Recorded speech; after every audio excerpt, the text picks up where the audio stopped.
Russia is preparing to begin 10 days of military drills in Belarus in a show of strength that security experts have said is designed to show Ukraine and the West that it is serious about the potential of war.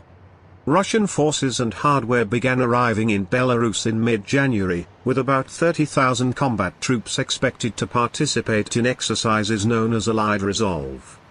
NATO has called it the biggest deployment to Belarus since the Cold War, and it comes as Russia has massed tens of thousands of troops and military hardware in territories around Ukraine's borders and in annexed Crimea. The active phase of the drills will begin on Thursday and mark the latest in a surge of military activity during a standoff with the West over Ukraine as Western leaders continue diplomatic efforts to de-escalate the situation. It is thought that Allied Resolve will include large-scale maneuvers of air power and ground troops to simulate an attack from a nearby NATO country.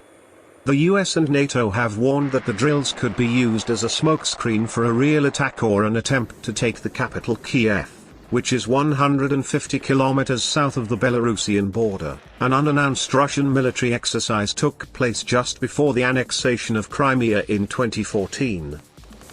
Well, the military maneuvers in Belarus are in full swing, and as you can probably see behind my back, there is a tank column that is rolling towards its firing positions. Now, elsewhere on this training ground, which is, by the way, located next to the satellite images collected by Maxar Technologies showed military hardware at locations within about 50 kilometers of the Ukrainian border on February 4, as well as military units armed with missiles, multiple rocket launchers and attack aircrafts, the firm said.